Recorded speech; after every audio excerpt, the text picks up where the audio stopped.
This is Radio Free Hillsdale, 101.7 FM. I'm Scott Bertram, and with me now is State Senator Mike Shirkey. Senator, how are you? I'm doing great, Scott. Thanks for having me on again. Always appreciate the time. SenatorMikeShirkey.com, representing the 16th State Senate District Branch, Hillsdale, and Jackson counties. Now, the last time we talked, Senator, we were discussing the potential for a marijuana proposal to legalize recreational use, potentially getting through lawmakers' approval because there's a ballot initiative that will be on in November, and if nothing is done, there are consequences. And the deadline is coming up very quickly. So where do we stand now? So, Scott, thanks for asking.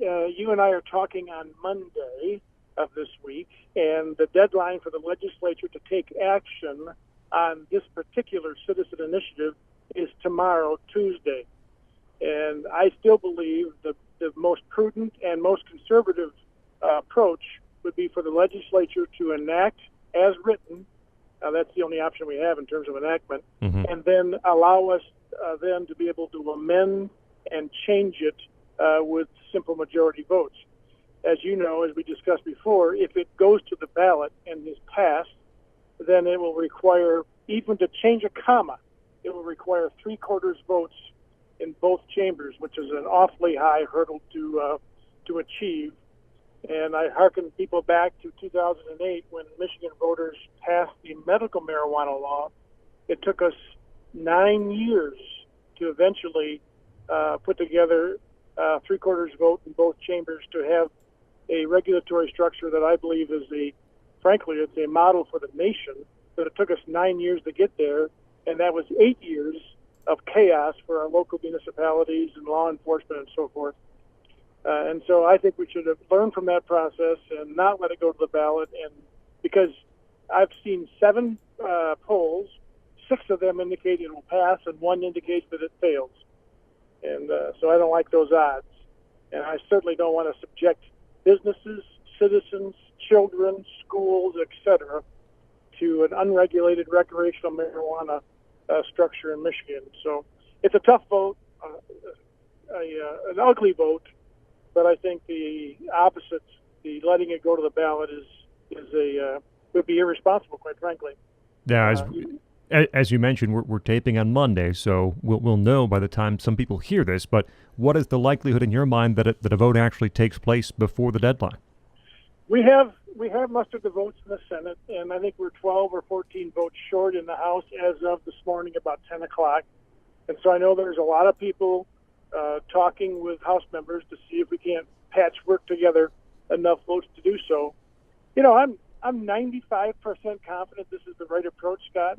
But there's 5% of me that says maybe we can kill it at the ballot. Mm-hmm.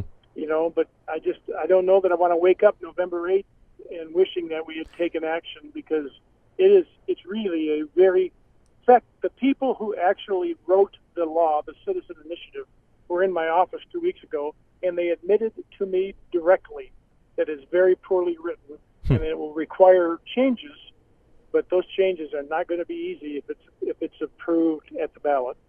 And the other thing is, it will take effect very quickly. 30 or 90 days after the ballot, if it would be approved at the ballot box, it would take effect in how many days? They're both about the same. Okay. They're both about the same. They'll both take effect pretty quickly. But in the event that we are able to muster the votes to enact it legislatively, right, we can affect that by making by simple majority vote. But if it's passed as written on the ballot, there's not much we can change. All right, State Senator Mike Shirkey with us, Radio Free Hillsdale, 101.7 FM. I'm Scott Bertram. Also wanted to ask about another vote that appears like it will be in the very near future in the legislature, and that is one that would repeal Michigan's prevailing wage law. For people who aren't familiar, perhaps a quick definition of what prevailing wage does across the state and what will be the consequences of the vote. Michigan has what's called a prevailing wage law, which requires all government-funded projects to be manned with construction companies that their workers are paid what's called a prevailing wage, which is basically it's the union wage in that area. it basically subverts the ability to competitively bid projects and adds cost to government-funded projects.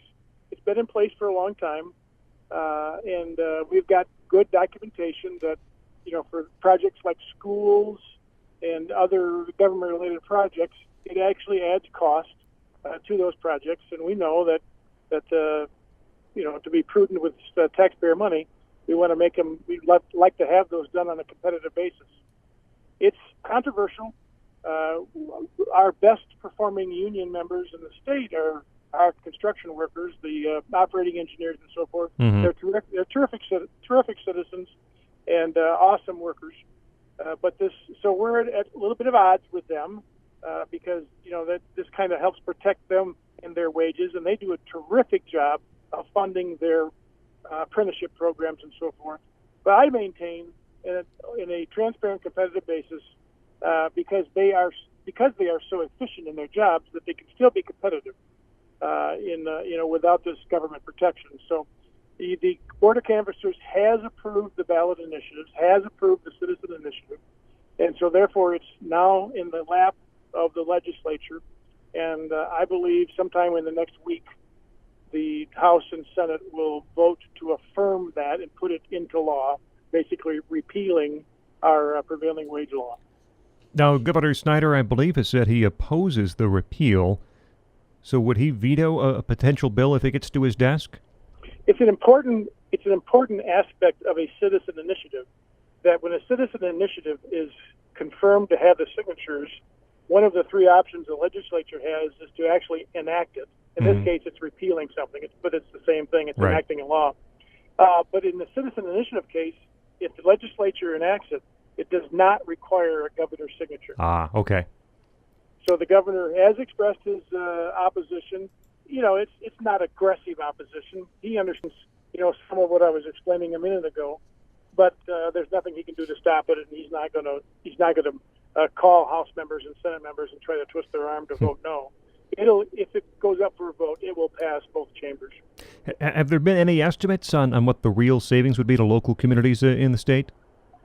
The estimates I've seen range from $200 million to $400 million per year. So not exactly chump change to a lot of voters and communities. That's right. Yep. Senator Mike Shirkey with us here for just another minute or two. You can find him on Facebook, Senator Mike Shirkey, or SenatorMikeShirkey.com, serving the 16th State Senate District. You were in Hillsdale very recently for a little coffee conversation with your colleague from the State House, Representative Eric Lloydhäuser, and always interested to hear from you what you hear from them, meaning the constituents. What were some of the issues that were brought up and discussed during your stop? It's the favorite part of this. It's my favorite part of this job is doing coffee hours and town halls and just talking about whatever happens to come up. In this particular one, we met at Rough Draft, and we had a terrific turnout. I think we had 22 people there. And the topics we had covered a broad range. Marijuana was one of them. Mm-hmm. But the perennial issues that still bother Michigan citizens, and I understand why, relate around the cost of auto insurance in Michigan. And on this one, Eric and I are, Representative Lloydhäuser and I are pretty well aligned on just about everything. But in this one, we're very well aligned. And I'm not sure we'll be able to get anything done of substance this calendar year, but it will become a very high priority in the first quarter of 2019 because it is one of the competitive barriers in our state. And, this is a great example, Scott, of when government makes laws, then businesses base their business models upon those laws. It therefore then becomes hard to change those laws because businesses have their business models are built around them. So that's the reason why this has been such a hard thing to accomplish. But it's reached critical mass now. It is top of just about everybody's list. And I think you pretty much answered my follow-up, which quickly was virtually everyone understands the problem. Virtually everyone understands the reasons for the problem. Why is it taking so much effort to try to change things? And I think you identified that pretty clearly in that there are certain sectors that are invested in the law staying as is. Right. Yep. And it's the folks that we rely on. It's health providers, hospitals, I get it. I was privileged to serve in a health system board for 14 years, 9 of which I was board chair. I understand how tight the margins are for health systems and hospitals, and that's the reason why this is a tough one. All right, State Senator Mike Shirkey, we always appreciate your time. You can find more at SenatorMikeShirkey.com. Also find him on Facebook or at a coffee talk near you soon. Senator, thank you so much.